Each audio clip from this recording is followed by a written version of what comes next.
This is Don't Forget the Small Stuff, and today we're talking about Alien. Dad, can you hear me? Yes. Will you let me in? No. I won't be able to do the podcast if you don't let me in. That's a sacrifice I'm willing to make. Inner hatch open.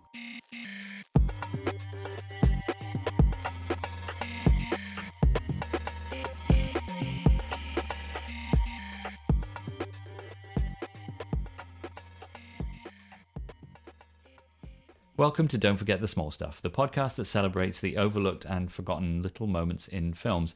I'm Jess, and with me today is Andy. Hi. And Morgan is back. Hello, it's good to be back. It's good to have you back. You can find us online at smallstuffcast.com. We are at smallstuffcast on Twitter, Instagram, and Facebook. And actually, we've just started on YouTube, where I'm thinking I might put the episodes up on YouTube. You can also contact us using email at smallstuffcast.com. And we're going to try something new. We're going to take suggestions. So if you have any movies you think you'd like us to do... Well, you say any.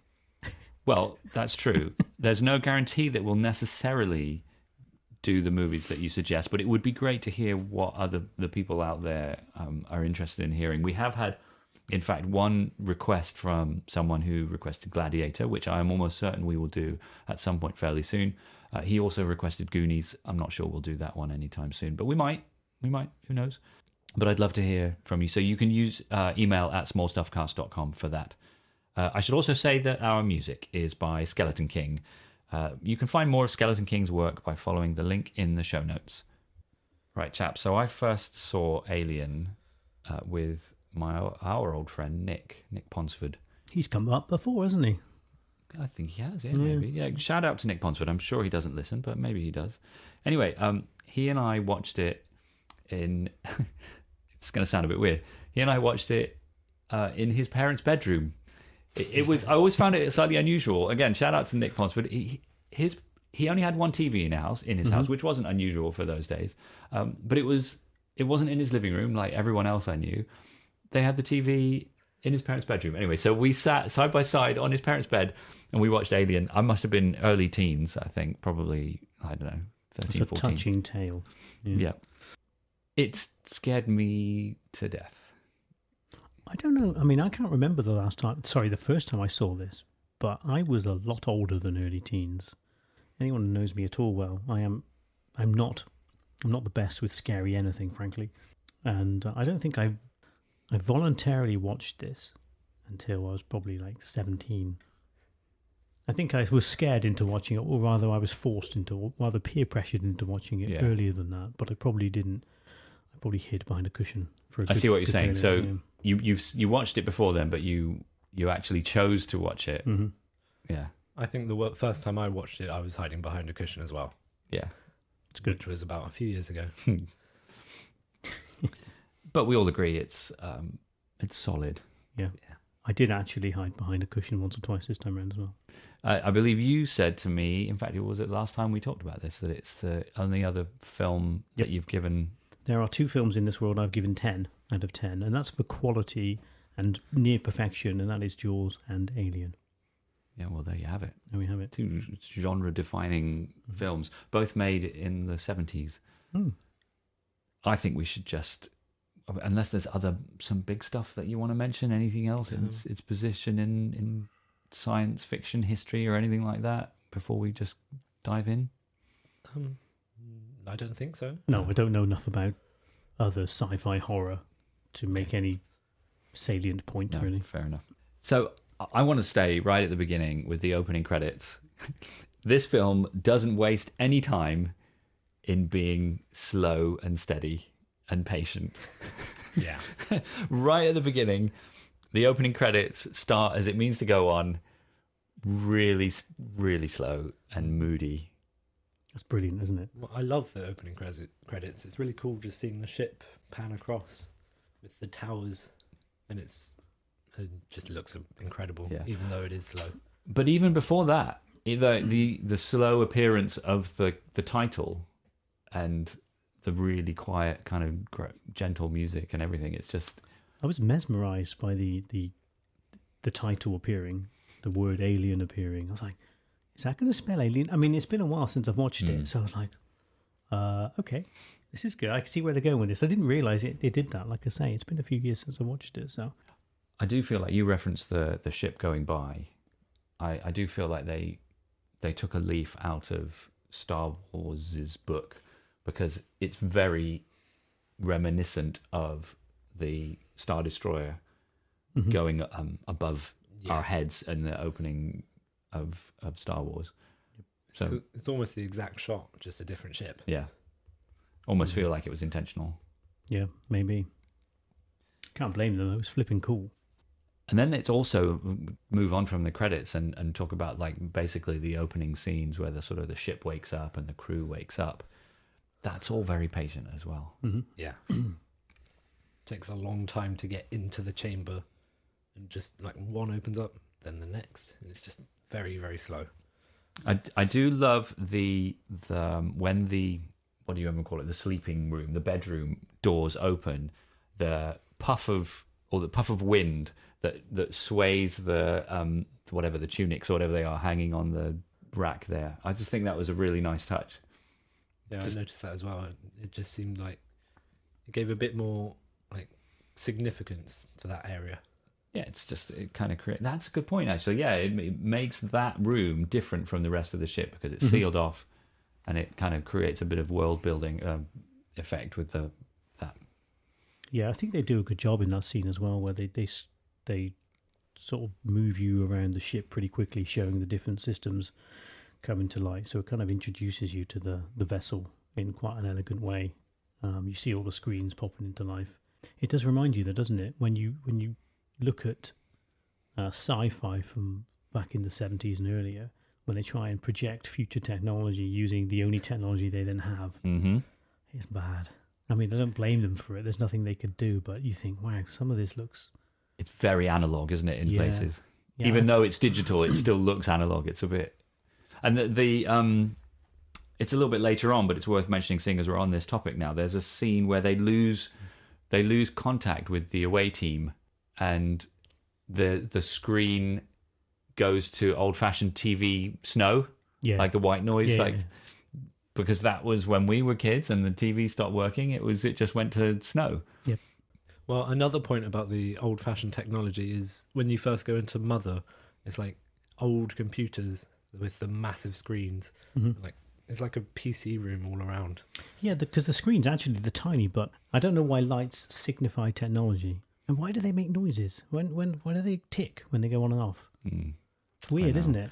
Well, it goes back to what you already said about it. That's what we knew about technology, isn't it? And it's a callback to what we said in the National Lampoon's Vacation pod, where it was nobody knew how computers worked back then. No, exactly right. And even you see it in other things, right? It's a bit of a trope, isn't it? Where the text appearing on the screen makes a noise. Yeah. It's weird. And it appears like someone's typing it, even though someone's not typing it. Yeah.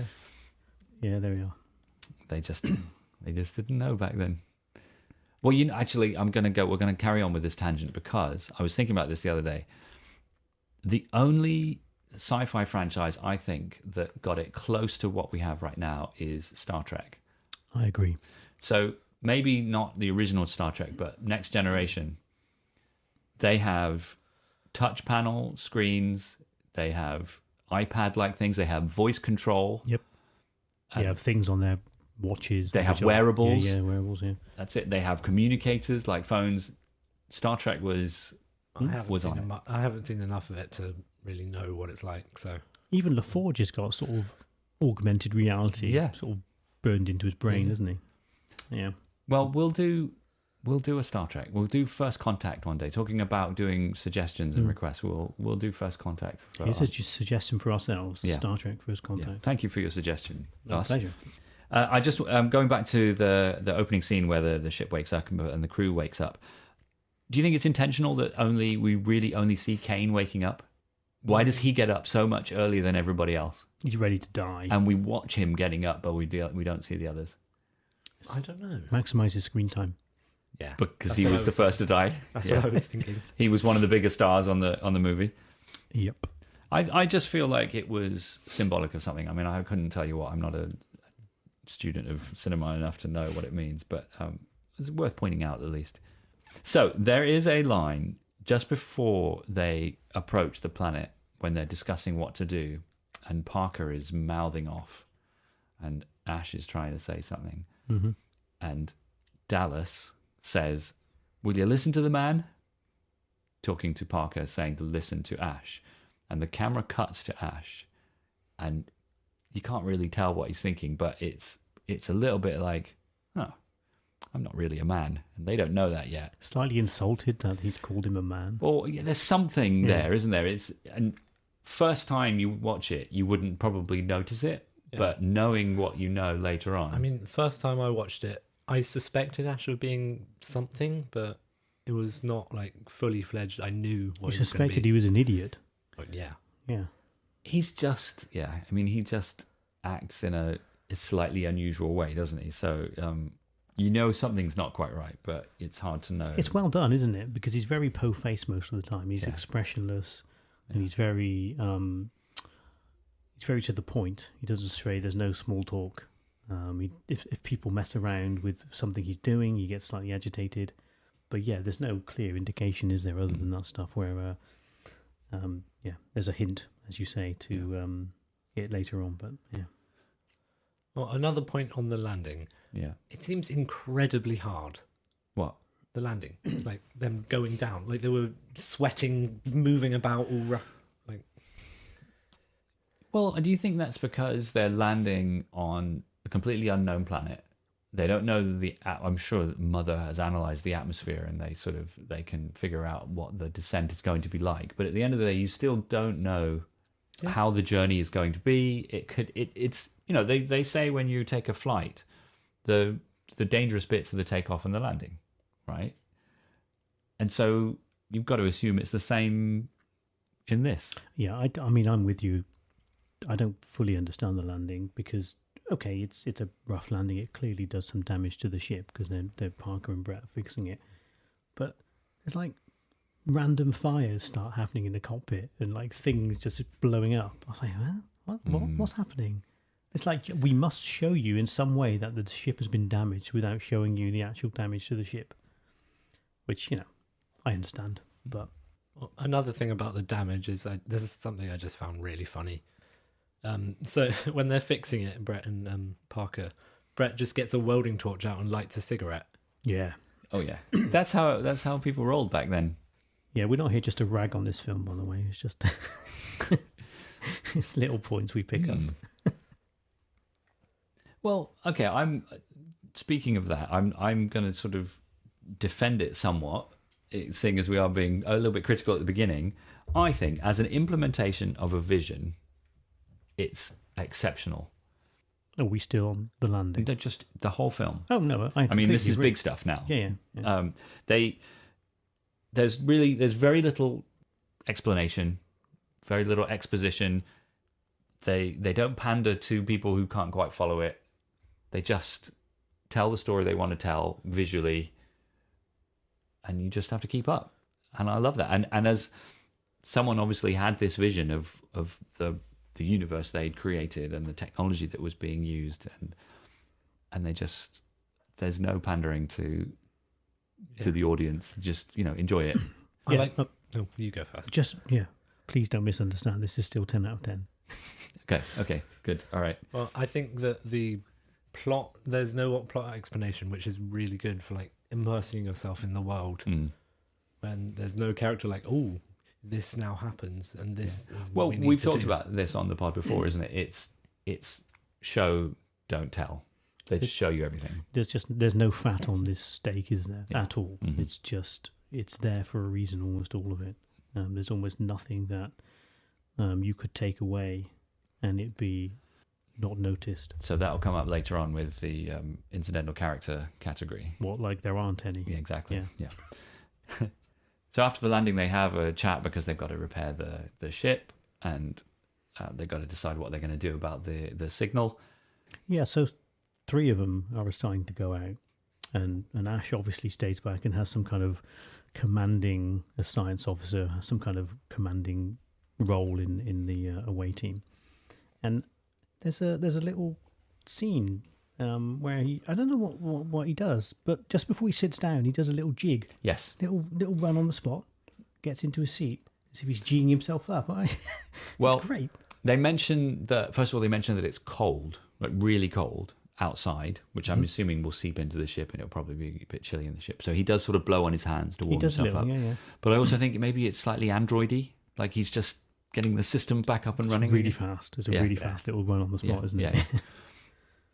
And it makes a very satisfying sound because his clothes are quite his clothes are quite tight, so it kind of makes that good noise. Yeah.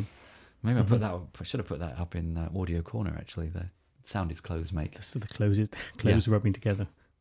But when they're out, there's the three of them on like the away team, and Ripley and Ash are on board with Brett and Parker. There's that very weird... It's the only scene in the film which I don't think needs to be there. We're talking about like fat on this steak. There's the scene where she's talking to Brett and Parker about... Oh, yeah. Like, I don't know, it's weird. There's steam venting out of everywhere, and you can't hear what they're saying. Which I think the point, he's trying just to wind her up, right? Just because as soon as she walks away, he turns the steam off. Yeah. They're just trying to make fun of her or something. I don't know. It's weird. You're right. It's an odd scene, and I just don't think it needs to be there. And it's weirdly dubbed as well, because she says, like, you'll get exactly what's coming to you. And it's just a really weirdly delivered line, and it's odd. I think it was unnecessary. I hate it. But then more important stuff is happening on the planet and in the ship. Go on. There's a lovely little bit where they switch between the guys outside. There's a raging storm, blizzard, the wind's howling, and a couple of times they cut back to Ash, just behind Ash, looking out, and it's completely silent. And then they go back. It's so good. It's really, really good. You see this kind of half-lit silhouette of Ash with a storm beyond, and then the contrast in the really, really loud storm, and then the peace and quiet in the ship. I think that's wonderful. Agreed. So when I first watched this film all those years ago in Nick's parents' bedroom, the first WTF moment, except it wasn't a WTF moment because back then WTF didn't exist, for me, was when we see the alien life form, whatever he's doing, in the chair on the ship. First of all, he's enormous. And I'm like, oh, this is the alien, because I didn't know what the film was about. Yep. This is it. This is the alien. But wait, what? He's dead? What is he? What's going on? Is it an alien? Is it just a chair? I couldn't tell. But it's a great moment. Well, I never really had that because of social media. Yeah. Because I knew what the alien looked like before I ever saw the film. So it kind of ruined it for me. But I guess that's what I get for being born later. Damn you millennials. Wait, no, we had this discussion the other day. You're not a millennial, are you? What are you? Gen Z. Gen Z. Oh, I hate that. But yeah, you're right. That's that whole scene as they steer the ship. Actually, we talked about how you mentioned how they make things really real, and everything feels, to scale in the right place. Everything there's nothing exaggerated about it. The ship, considering the technology they had, it looks so good. Like when they walk in, there's a kind of crescent shape. They sit with the two ends, and then as they get closer, everything looks completely believable, which I think is definitely a credit to the model makers and the visual effects guys at the time. It just looks fantastic, I think, and everything inside, it's got a vision, and they stick to that vision. And it's only when they see the eggs that things look different, and then oh, something's up. Yeah. Well, so. Just a bit before that, there's a little tiny thing that I really love. So with the spacesuits, they're a bit weird, but I love that there's like a little steam whale spout at the top. So when they breathe, steam just goes. Yeah, they seem bad suits, though, don't they? They're misting up. Their visors are misting up. Well, what does Kane say? It's like the GD tropics down here. It's humid, and I don't know. I don't know what I'm talking about. Difference? No. We're not scientists, folks. No. But I don't believe a spacesuit should mist up on the inside. Well, no, it definitely shouldn't. I think that's a bad time. Water inside a spacesuit is a bad time. We've already touched on it at the start with the opening joke. Yes. Just that whole scene The seriousness and the frustration is all brilliant. You're talking about when they come back from the away team comes back With and the Ripley facehugger. wants to keep them quarantined. Yeah. Hey, Ripley. Right here. We're clean. Let us in. What happened to Kane? Something has attached itself to him. We have to get him to the infirmary right away. What kind of thing? I need a clear definition. An organism. Open the hatch. Wait a minute. If we let it in, the ship could be infected. You know the quarantine procedure. 24 hours for decontamination. He could die in 24 hours. Open the hatch. Listen to me. If we break quarantine, we could all die. Because they're also the two that came back on board with Kane's body with the facehugger on it are so panicked, and then the contrast to Ripley's like sincere, like really serious nature is And she's calm, she's definitive, she knows the rules, she's going to stick to the rules. It might have been different if she'd been one on the outside. You don't know that, but that's when maybe the first time we realize Ripley's legit, right? She's I think so. That's the kind of the comeuppance. Not the comeuppance, but her making. You kind of suddenly realize that, because I guess at the time she wasn't hugely famous. I don't think so. You suddenly realize, okay, she's the real deal. She's the person who's going to kind of draw the strings together at the end, potentially. But then Ash opens the inner hatch, or Andy lets Morgan into the pod, and I guess once that's happened, Ripley just has to deal with it. And so, I mean, she does have a bit of an argument with Ash later on, but in terms of operation of the ship, you just got to keep going, right? And you deal with it the best you can. So she's like, how is he, or how's Kane, or something like that, when they're watching it's basically like an inspection of the face hugger.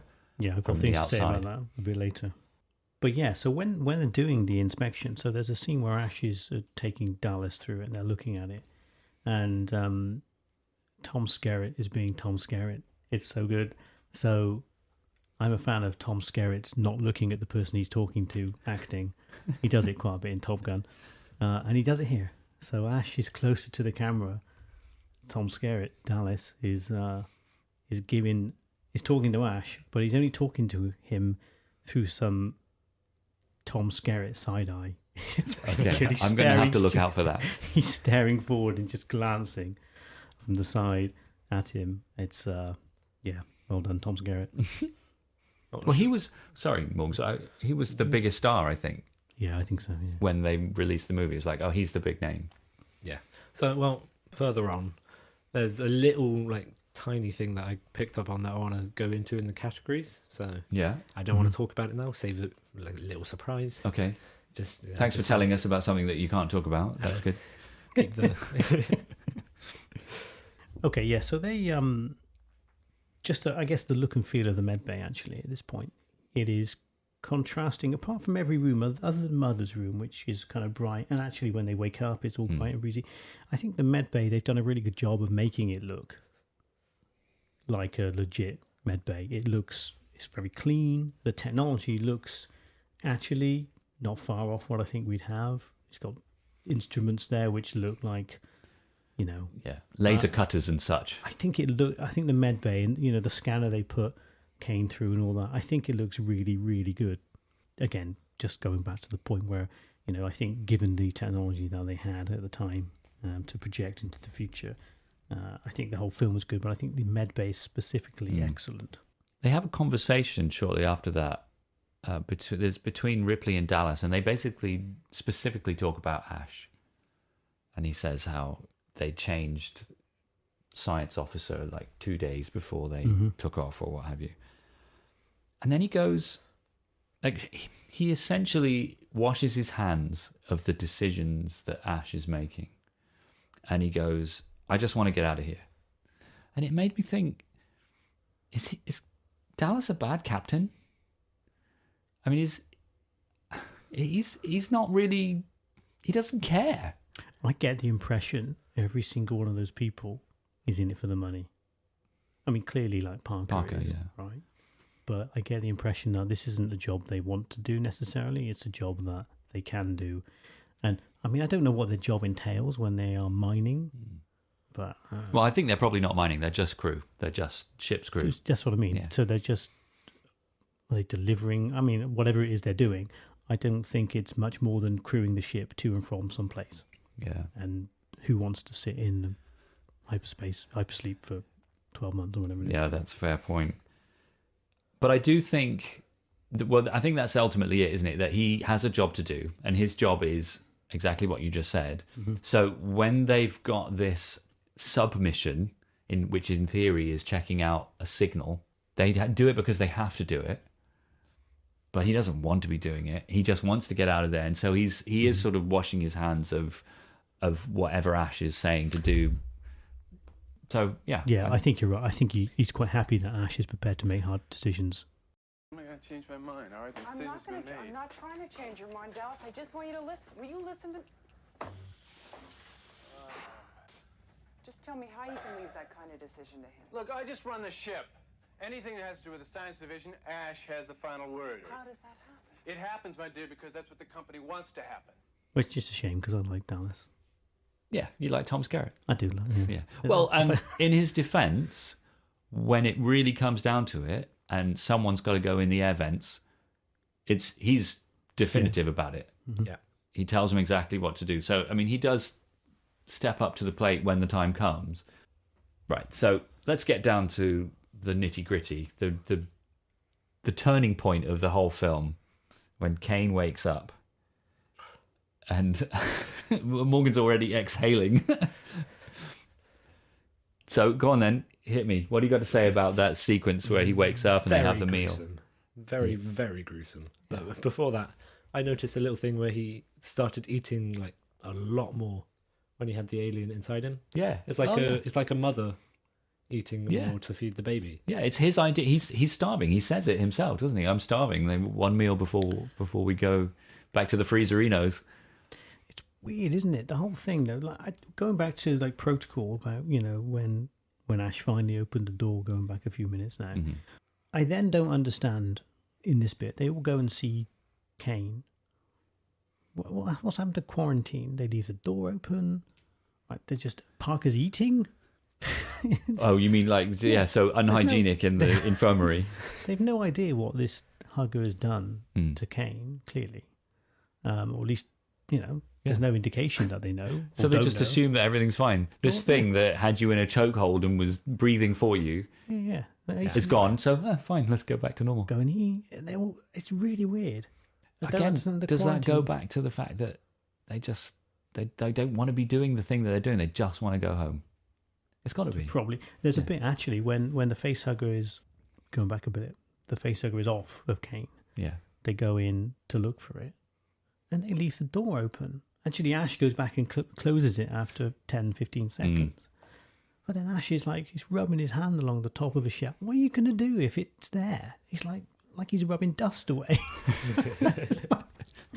Yeah, you'll be the next victim if it's still alive. It's their attitude, and I think given what we know of Ash, their behaviour towards the alien is very odd at this point, and the quarantine just doesn't make it. Well, there isn't any. There's no control over who goes in and does what with what gear on. I suppose Ash is the only one that really knows what's going on, and he doesn't fully know what's going on either, I shouldn't think. But the alien through Kane's chest thing, still pretty nasty, right? Yeah. Pretty nasty. I think it's an iconic moment in cinema, and rightly so. Is that the worst way to die in this film? Steady on, don't jump ahead. We've got to talk about it. I don't think Yeah. so. It's a noted way to die. Okay, well that will come up in the quick hits before the categories. Another thing is during that scene, like when Kane's still alive, you can hear his heartbeat in the background, and like get quicker and quicker. And then cool. when the thing comes through, it just stops. So potentially the best small stuff in the whole film is in this scene. It's not any fancy special effects. It's not any like real sort of dramatic kind of deaths or anything like that. It's when the very first little crack of Kane's chest, when the blood appears on his shirt. there is a moment where everybody goes silent Yeah. and freezes.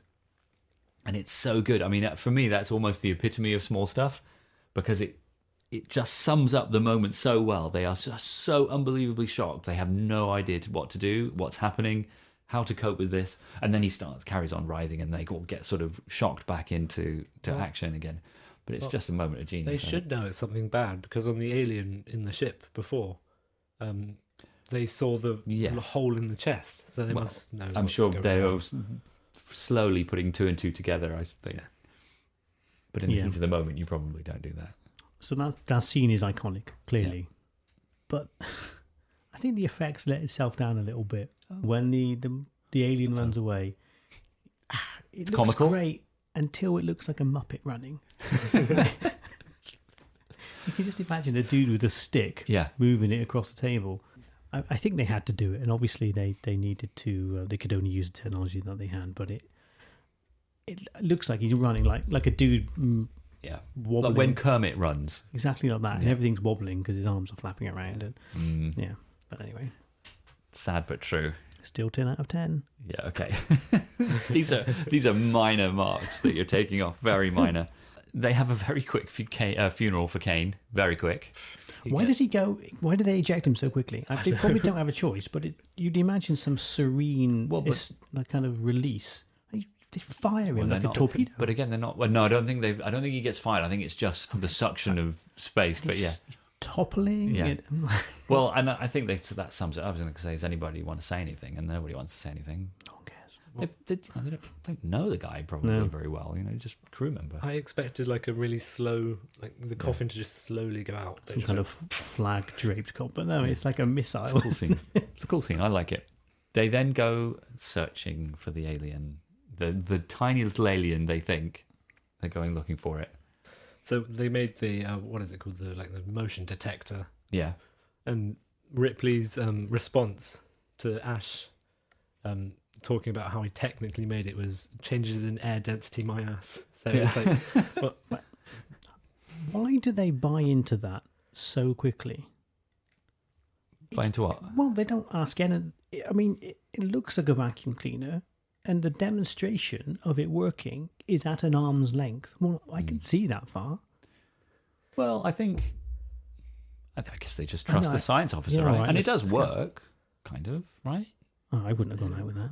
It does work. And they find the cat with it. I wouldn't have gone out with that. And Parker's net sucks. There's a lot of holes in it. It's really stiff. Yeah, it's not like a stiff twine or something. Yeah. The holes are big, right? And it's about, I don't know, 5 foot square? It's rubbish. Bear in mind, they think they're hunting for a thing that's the size of a cat. Go through the holes. And like I say, I'm sorry, but a stiff net is not going to help you. No, okay. It's just going to lie at an angle on top of something and run out the other side. Stupid. You do not approve of their methods. No, I do not. They find the cat. So, you know how Chris does this from time to time on the pod? He mentioned how the Untouchables is a good mumbling movie, and Jaws is good similarly.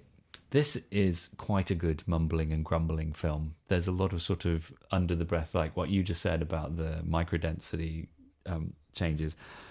But even more so, I think this is a great laughing under stress movie. There are at least 3 moments where a character laughs, even though it's quite a serious and stressful situation. So the scene that we're just talking about, when Brett lets the cat go, the laugh that Parker does is so good, because it's like, why'd you do that, you idiot?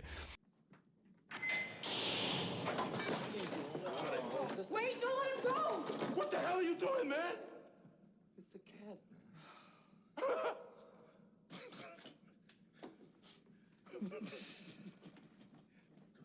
Hey, look now. We had to back it, man. But then it comes up again. There's another laugh. Dallas chuckles a little bit when Kane asks if the alien ship is within walking distance, and he gives a little bit of a laugh, and then they're like, oh, maybe we should do that.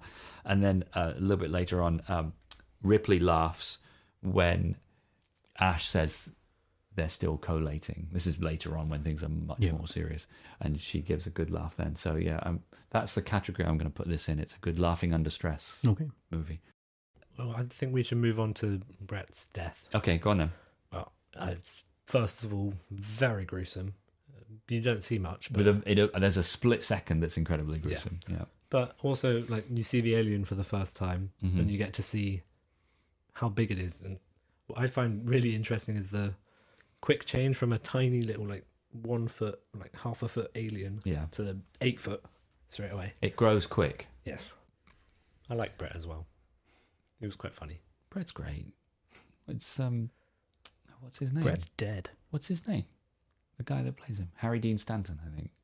He's the guy in the Avengers movie when Hulk crashes through the warehouse, and he's like, "You came out of the sky big and green and buck-ass nude." That's Harry Dean Stanton. There we are. Yeah. Poor old Brett. He's gone. He was the most innocent of them all, I thought. Poor guy. Then they have the plan to trap the alien in the air vents, which, as we've just discussed, Dallas takes command at this point. It's like, no, I'm doing it. I had a really interesting thought. Like, you touched on it at the start, and I said to you when we were watching it, the movie feels like it has gone on for such a long time. But I feel also like it's only just begun as well. Yeah. It's perfectly paced. I think it shares a bit in common with Jaws in that sense, doesn't it? Because it's quite clearly delineated in 2 parts. Like Jaws has the part on the island and then the part on the boat. Alien, has the part before Kane dies and after Kane dies. And they're almost, I don't know if they're exactly distant. No, if they're the same length is what I'm trying to say. But I think what it does really, really well, and this is why I like it so much, it tempers that pace perfectly. And Jaws does the same thing. It doesn't speed up. It doesn't crescendo in any other than the story finalizing. It doesn't go faster, bigger, louder. It just continues telling the story at its own damn pace, and then it's done. It's perfect. Anything else about the scene when Dallas is in the air vents? So, a couple of things from me. Firstly, the flamethrowers, the incinerators. Yeah. Why is the pilot light on it so big? Why is it so enormous? I think Parker had to build them, didn't he? Parker had to basically throw them together. Yes. So they're not actual incinerators that were purposely made. Because they look like guns with gas strapped. Basically, they're just gas pumps, aren't they? With a fire at the end. They look like a health risk, like a hazard to anything. Yeah. That's what they were. However, whilst they are bad, they do provide some fantastic lighting. Dallas going down the air vent. It's so cool. He's walking towards us, and he's got the incinerator just ticking away, and there's a bit of strobe going on, and then he's lit at the front by the orange light. It's exceptionally cool. I also think the like the doors in the air vent help as well. The ones that like close like a camera lens. Yeah, the aperture doors. Awful noise though. It's like no one. They need like a ton of grease on them. They do need good oiling. Yeah, they do. Yeah, I love those. I also this is another very small stuff, but the way Ripley holds her earpiece in. So her earpiece is on. I think it's on the right side of her head. But she holds it with her left hand. So like her hand is crossing her body to hold her earpiece in. It's just, I don't know. I've always noticed it watching this film. Is there another hand free? Well, we don't know because it's a close up on her face. So maybe her other hand's on the button for the air vent or something. I don't know. But Sigourney Weaver in that scene is amazing because Lambert is, terrified and fairly useless. She's useless. Yeah, but Sigourney Weaver's acting I think it's amazing. Was just going to ask, do we think that Ripley has a bit of a thing for Dallas? Not that they're having an affair or anything, but do you think she's kind of... I think the chemistry between, if there's any, obviously you've got Parker and Brett, who've got like a working kind of common mentality, but I think there definitely seems to be some warm feelings from Ripley toward Dallas. They have a bond. There is a bond which seems perhaps when I say more than professional, I mean not just their job. It's like a friendship, perhaps. Yeah, no, fair enough. So I just had a quick thing to say about after Dallas is taken, and it is taken because Parker says there's no blood or whatever. Why do they go into the vents? I mean, I know they have to look for Dallas, but they just literally went back. They went into the place where Dallas was just taken. It is a bit stupid. I just, why is that would at you the do point where they talk about just getting the hell out of there in the shuttle? Yeah. And that's exactly because and Lambert is absolutely terrified. Yeah. She's so good at being terrified. Her face is like she permanently scared. Yeah, Incredible. I think at every point I've seen her in this film, she was terrified. Yeah. Or crying. Poor girl. She does it well.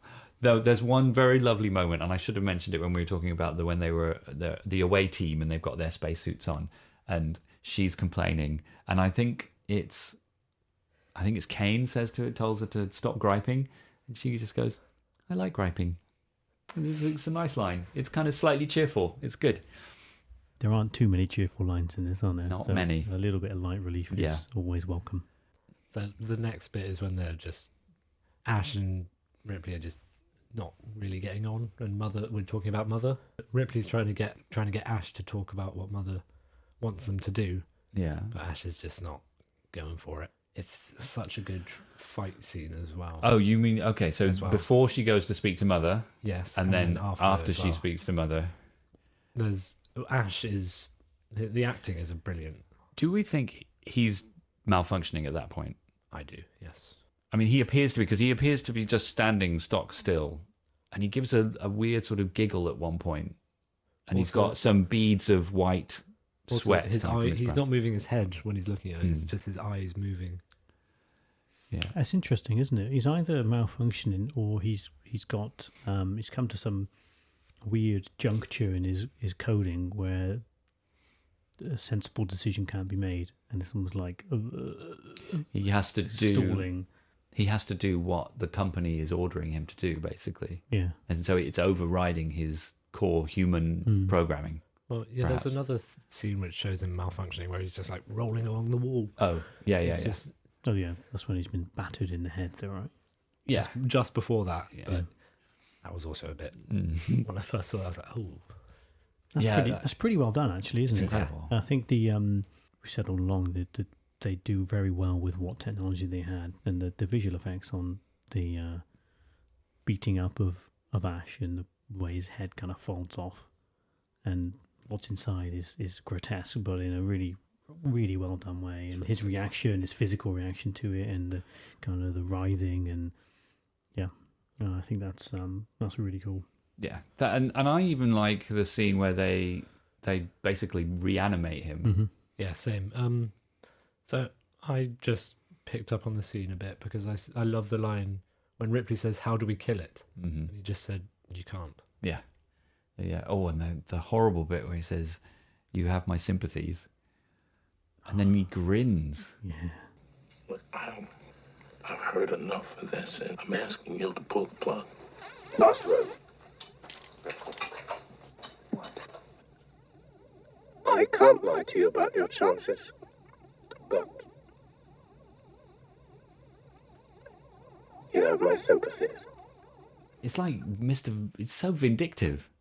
Parker does get back at him by excessively burning him. that seemed foolhardy to me, putting the ship at risk. Yeah, you don't want fire on a spaceship, really. No, it's a bit unnecessary. This is, Ripley goes and realizes that the cat is missing. Or she can hear the cat on the tannoy, but at the same time, Lambert and Parker are trying to find these canisters for something or other. Let's talk about Jones. Do you go find Jones? Yes, I like cats. After what has happened to your crewmates, probably not. Yeah, I'm like, because I watched the back half of this with Harry, my son. I'm like, I stopped it. I'm like, do you go get the cat? And we both like cats. We have cats. And we're like, I don't know. Not after everything that's happened, I think she can protect herself because she's got one of the incinerators. So I just thought, why not? I don't know. Yeah, but so did Dallas had an incinerator. Yeah, but he didn't shoot Yeah. it. Mm. He wasn't ready. Yeah, I don't know. Yeah. I think It's a fair point. I mean, I love cats, but I'm not sure. Another thing, when Lambert and Parker they face the alien, Yeah.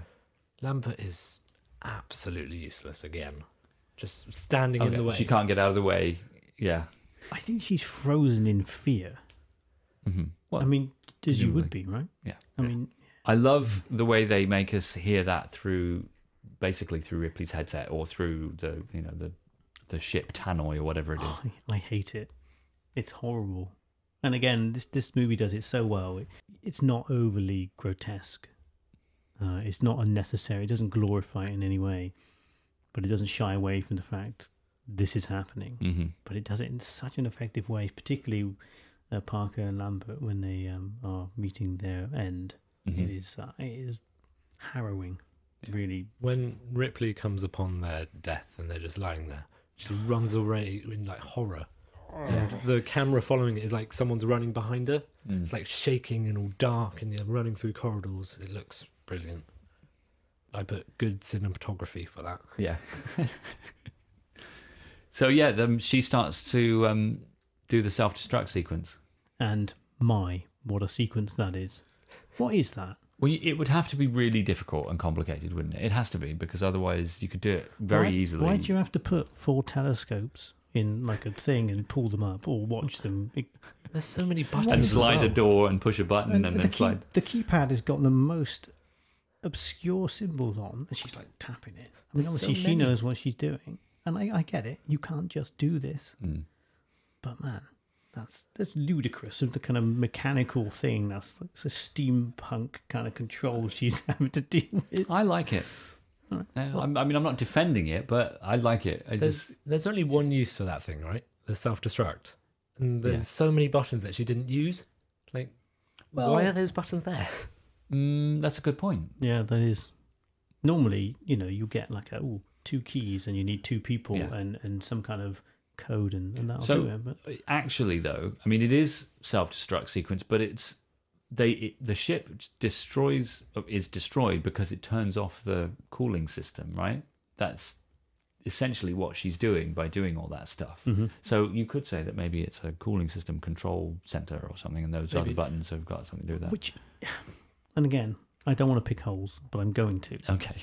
Why is it, if you have a self-destruct system on a ship, then by engaging that mechanism, it makes it harder for you to leave? Why is there's like steam everywhere and things are starting to explode? My assumption was that's the cooling system like going offline and venting and why is that a good design? Well, it's not. I don't think they ever expected this to be a thing that they would have to do. So we're going to play this annoying klaxon constantly. We're going to make the lights dim. We're going to make steam just come out of random places. Every so often something's going to explode. Take your chances, fellas. Run for the hills. Oh, and by the way, you got 5 minutes. Oh yeah, that's right. And if you You seem to be having a go at this film for someone who gave it 10 out of 10. Yeah, you sure it's not a 9? Nah. I find the geography of the Nostromo quite difficult to keep track of. I don't know what's where in relation to what, and like how you get from the bridge to the infirmary, or from the infirmary to the sleep bay, or any of that stuff. So I'm not sure if that's intentional or if they just didn't do a very good job orienting us as viewers. Mm-hmm.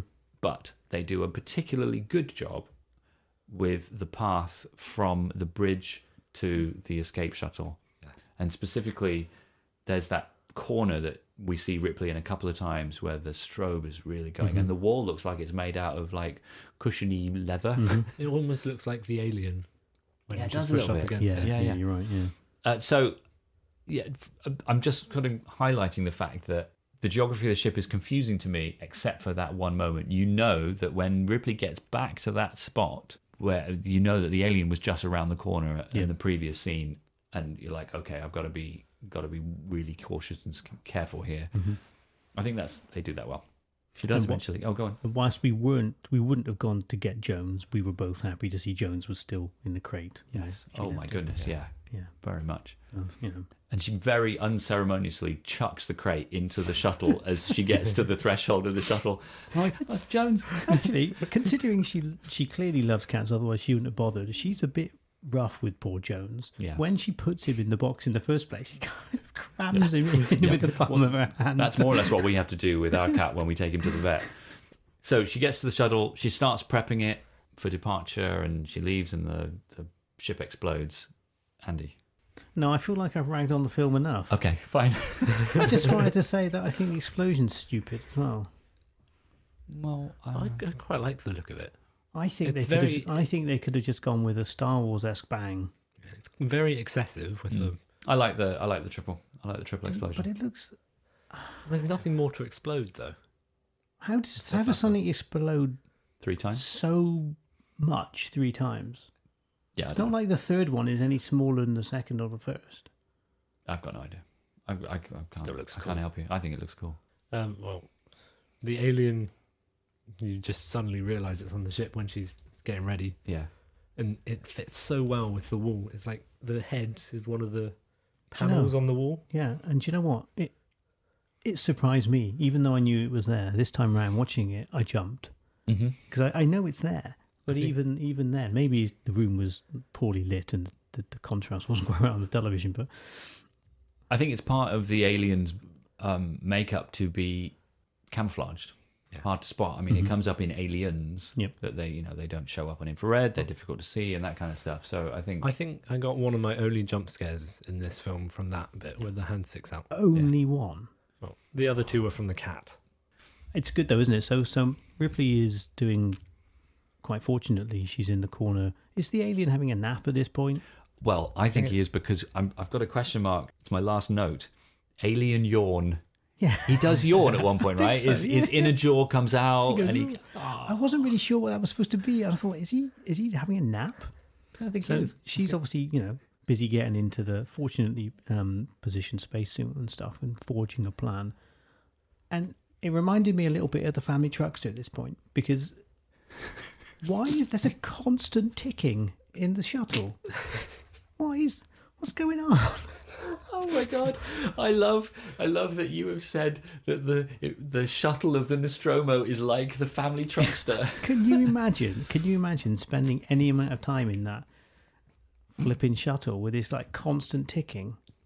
What is it? You'd put yourself to sleep very Honestly, quickly. but it's loud and constant and quite fast. I don't know what it is. But anyway, Having a go at the film again. observations. I actually think a lot of the ambient sound, we'll get onto it, is brilliant in this movie. It's fantastic.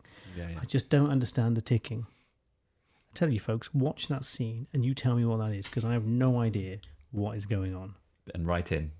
Please do. Yeah, please do. But your best suggestion as to what the ticking is. All right. I think unless anyone else has anything, that'll do it for the small stuff. We will take a break.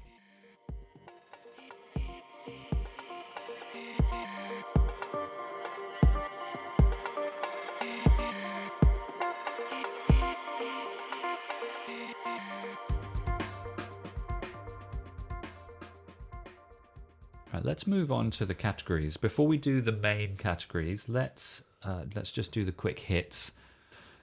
There were no binoculars used in this film. There were also, even though I thought there might be, there were no backhanded spit wipes. Who was going to do it? Well, Brett? Brett and Parker, I thought, were primed for backhanded spit wipes. And obviously, I can't really watch the film with, like, only backhanded spit wipes in mind. Mm-hmm. So there may have been one that I missed, but No, I didn't see any. I do not believe there are any. Okay, bad ways to die. There are a lot of bad ways to die in this film. A lot. Please, throw what's the worst way to die? I think Parker's for me. Because Okay. he gets impaled by the tail and then the second mouth through the face. Okay. I mean, I didn't realize it was quite that gruesome. I mean, it's hard for me to follow. I'm an old man. I don't see things too clearly anymore. But Because it's quite clear that Lambert gets the tail in her back, I guess. yeah, That's okay. nasty. Yeah. But then she doesn't know it's coming because she stood there, right? And it's sort of creeping below her. Yeah. So that's a surprise. I mean, I guess she might have had the mouth through the face as well. We don't know, right? Yeah. But I'm sticking with Kane. He's fine. He's aware of that happening. He's enjoying dinner. He's having his noodles, whatever he's eating, and then he's not. And he's got like a Muppet coming out of him, and that's not good, is it? Yeah, I feel like it has to be Kane for me, because we can't say Dallas. We don't know because we don't know how he dies. Yeah. Well, Brett was pretty much the same as Brett's oblivious to everything. So I think he's stoned. Most. All I mean, the time. actually, I don't know. Whether they get weed on board, I don't know, but he seems to be stoned. Yeah. So you're saying Parker. Yeah. I feel like it's got to be Kane. Kane. Yeah, okay, for me. All right. Let's do the. Congratulations, Kane! You win. Yeah. Best death, worst death.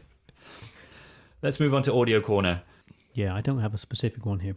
I was hoping it was going to be the motion tracker, but that's the wrong film. That's Aliens. I'm sure we'll do that at some point. Yeah. No, so I'm going to give it to. It's a generic one, I'm afraid, folks. But this one for me, it is the ambient sounds of Nostromo. It's just it gives it life.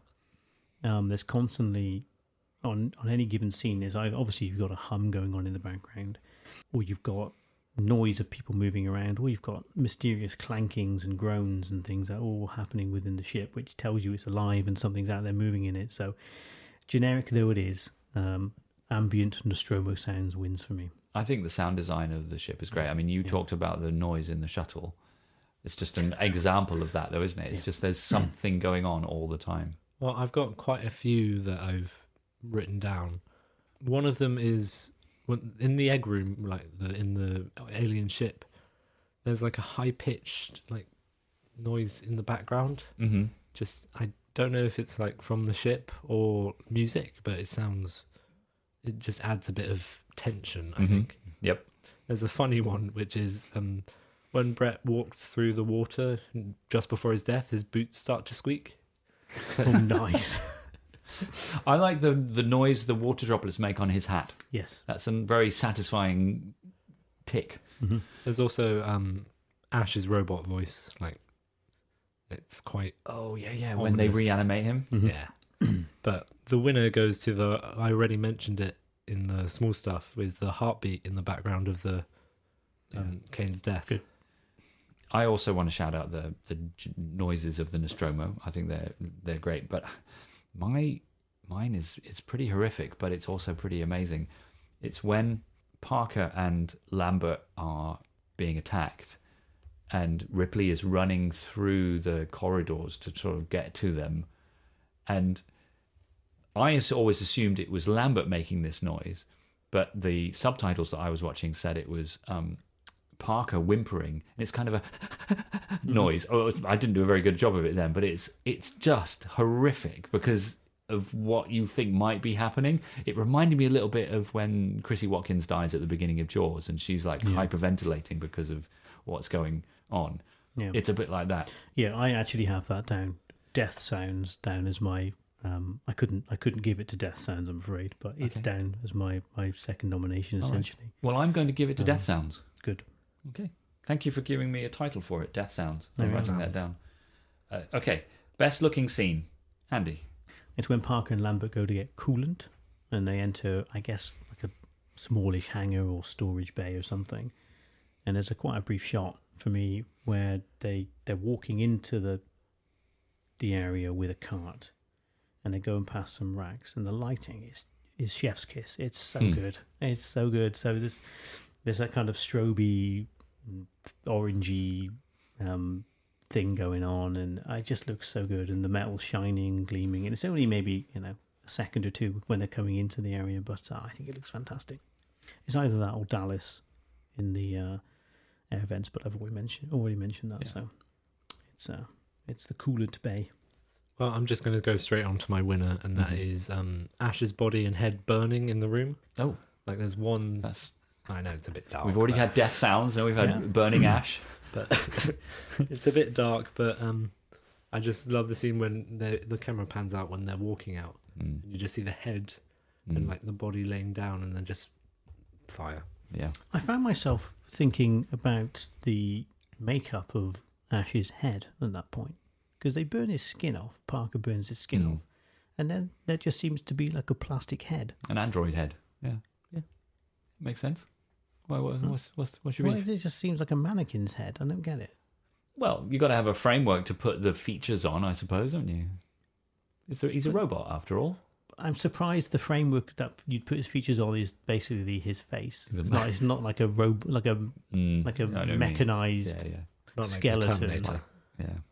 But anyway, I digress. I have one honourable mention, which is right at the end when Ripley is putting the spacesuit on in the cupboard, and she's got the helmet on, but before she leaves I'm calling it a cupboard, it's a closet or whatever it is. Before she leaves the closet, she's looking out of the window, and it's just great lighting on her face, and she's got the glasses. So there's two layers of glass, because there's the closet window and the helmet window, the helmet visor, and so there's particles in the shot, and then the cupboard window has D7 written on it, and it just looks great. Yeah, there's a couple there, isn't there? When she's kind of looking out the side of the glass of the helmet as well. It's quite a tight crop on her face. It's brilliant. It's really well done. The stuff in the show, I think, is fantastic. But for me, it was a no-brainer. As soon as I saw it, I was like, yes, that's the best shot.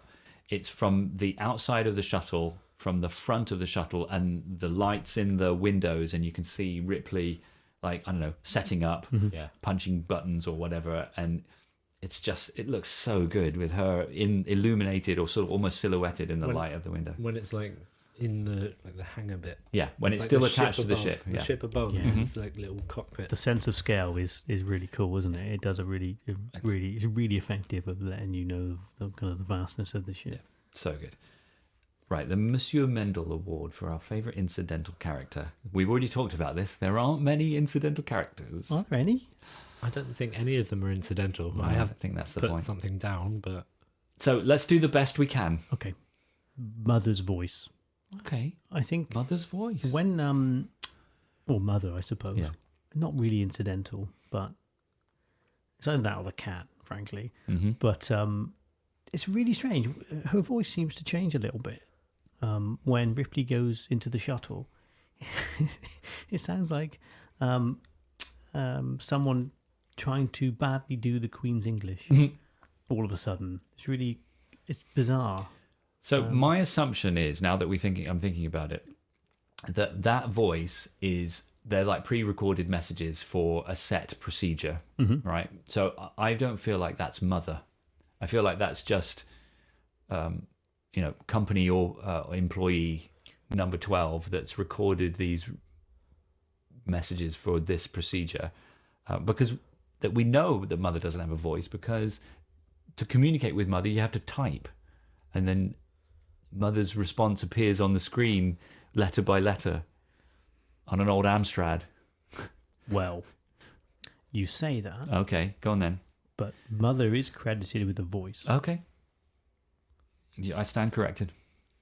He says, checking IMDb. I'm sure. All right. Well, while you're checking, I'm going to say mine. Again, we're clutching at straws here, because even the cat is not incidental. But I'm going to say Jones. She goes to a lot of trouble to save Jones, as previously discussed. Is Jones any use whatsoever on board? no, he's a hindrance. Not just in this emergency situation, but in general. Like back in the old days, ships might have a cat to catch rats, right? Why is there a cat on board a spaceship? Emotional support. Do you think it's an emotional support Whose animal? cat is it? It's the ship's cat. That's my guess. It's the ship's cat. No idea. Was Jones in hypersleep? That's my next question. Does so. he sleep when the crew sleeps? I think he was in one of the pods with With one of them, but I didn't see. He does sleep when Ripley sleeps when she goes to bed in the shuttle. Yeah.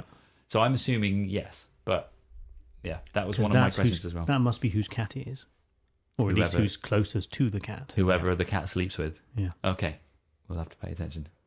Well, my nomination is not incidental at all, but it's Brett because I find him funny. Okay. I think that's pretty much what this category has come for me. Is like Okay. people I find funny and have no impact on the plot whatsoever. But Brett has impact on the plot. But actually, Brett has the least impact on the plot, doesn't Yeah. he? Yep. He's the least impactful character, but also the nicest. Mother, credited voice. Okay. Helen Horton. Okay. I stand corrected.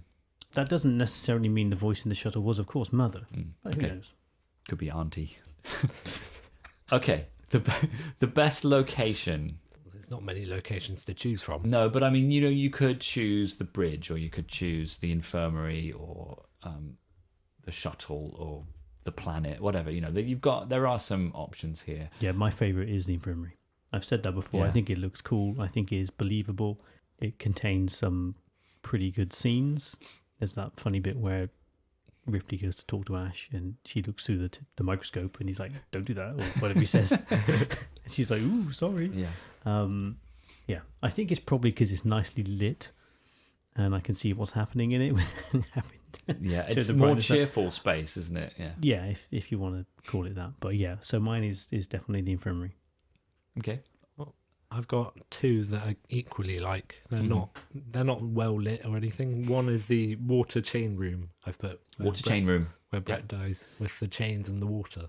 So Yeah. I think the orange light that is there and there's like a massive block in the middle. we don't really know what that room is all about, and where do the chains go, and where do they come from, and where is the water coming from? Why is there a waterfall in the middle of a We spaceship? assumed it was like a water purifier. Well, I assumed it was a water purifier or something. Oh, that's interesting because I thought it might be something to do with the alien at some point. No, but then Brett would be like, "What the hell is this water doing here?" Well, he looks bemused. Okay. Mind you, he kind of He looks often looks bemused bemused. in any way, but And my other one was the air shafts. I just think the tight space and the doors. Yeah, I'm not a fan. Not a fan. I just like the doors. I think my favorite location, or the best location, is the largest of the chambers in the alien ship, where the walls are all textured and the eggs are on and it's enormous. You see the scale of it as Kane is sort of grappling down to the bottom. I just think that's a great location, so that's mine. I like the bridge of the Nostromo as well. I like the opening scene where we look at the bridge and we look around and we'll see all of the various bits and pieces. I like that. It's like a really lived-in space with kit that's there because it needs to be. There's no fluff. It's Okay, your souvenir. I don't want to be known as the hat collector, so I'm not going to pick what I wanted to pick, which was Brett's hat. I don't know. I feel like maybe you should be known as the hat I collector. don't know. Which hat shall I pick from this movie? I don't want it to be that category. Andy's favourite hat of the movie. Well, I'm afraid it's going to be now. Now that you've said that, Okay. Andy's favourite. I'll add that to the. That's fine. I'll add that to Oh, the, yeah, the okay. quick hits. Best hat. Okay, Andy's good. hat, yeah. So I'm not picking that. I am going to pick the one of the incinerators. I'll have Dallas's, please. Okay. It's quite a big item. But I figure I'll put it on the wall, and if I need to light a candle or a barbecue or bonfire, I can just whip it out. It's got a big enough flame on it, so It's the equivalent of Homer Simpson turning the light off by shooting the bulb. that also works. Yeah. So I'll take one of those Okay. incinerators. The incinerators. Well, this is what I was alluding to before. Mm-hmm. It's not as I brought it out to be. It's very underwhelming. It's the tiny handheld lights that they have when they go into the infirmary. The terrible ones. Oh with the no! I dim- think they're not lights. You mean the really they thin look- thing with the? I think it's like an electric probe of some kind, because he zaps the face hugger carcass with it and it reacts. So it's like an electrode or something. Wow. It's a mini cattle prod. That's even more useful. They mostly used it as a light though, so that's why. This is like this little stick with a. It's like, quite a cool light up bulb yeah, on the end. from a souvenir from a movie. It's quite cool. I like that. So I don't know. I'm going for Jonesy's crate. I'm going for the cat box. I mean, you could actually use it as a cat box. Exactly. It'd be actually Exactly. quite useful. And it's robust. We Yeah. know it's robust because Yeah. Ripley chucks it into the shuttle. And Jones is fine. So I've already mentioned we have to take our cat to the vet from time to time. Well, that's an interesting cat crate. Oh, it's funny you should ask. Well, It's the cat crate that's used in Alien. so is this best souvenir from the movie which has a practical use? I just think it goes back to, and this has come up multiple times as well, it goes back to my love of an obscure geeky t-shirt. Mm-hmm.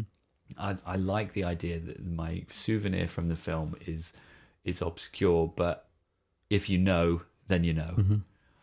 So yeah, I'm going for the cat crate. Jonesy's cat crate. Excellent. All right, coolest look. So I'm going to go first on this one. Quick honourable mention for Dallas's Nostromo jacket that he wears right at the beginning.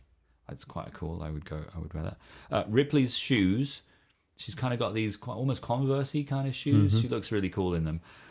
But I'm going to go with Brett's shirt. He's got kind of a Hawaiian shirt. He does. And he's got a bit of a Magnum vibe, hasn't he? A little bit of Magnum vibe. Yeah. I like to think that Brett's shirt or fashion sense was inspiration for Wash in Firefly and Serenity, because Wash kind of wears Hawaiian shirts, and we all love Wash. So, yeah, I'm going to go with Brett's shirt as my coolest look. Brett's hat. No. That's a good choice, of course. Does the alien count? Yeah. Yeah. Okay, then that. But it's if iconic, it didn't right? count, I was going to go for Ripley's shoes and like that outfit before all of the like stuff happened. It was very 80s before the 80s.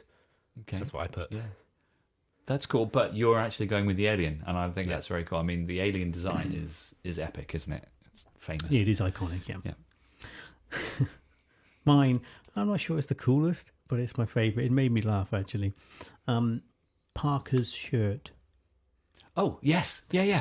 So Parker's shirt gets steadily worse in the movie, to the point where he's getting the coolant. He looks like a caveman. It's like just ripped up rags. It's barely a shirt. Why does he keep it on? It's brilliant. I meant to reference that, actually. It's ridiculous, isn't it? So yeah, I'll have the ragged remains of Parker's shirt. Thank you. Okay, and as always, we'll finish with closing credit. So this is a funny one because the credits are about 7 people, 8 or so. So there's actually nothing. So I scoured. I mean, I watched the entire credits. I don't often do that, but I had to find something which was slightly amusing. And this, whilst not amusing, it was interesting. So as with any movie, it goes through the cast and then goes through directors and anyone involved in the production of the film, and then it starts to talk about or starts to credit music. And there's only a couple of bits of music it references, and one is Eine kleine Nachtmusik. Dallas is listening to it. Yes, okay, yeah, in the subtle. In the credits, it's just casually mentioned Eine kleine Nachtmusik, W.A. Mozart. It's so weird. Oh, that's good. It's so weird. Casual reference to Mozart. Is just dropped in there. It's bizarre. I think there's I forget the other piece. It's a Haydn piece, I think, and he also is just mentioned as if just great. A contemporary artist. But there we are. Well done, Mozart. Mozart, congratulations. Mo who? Mozart.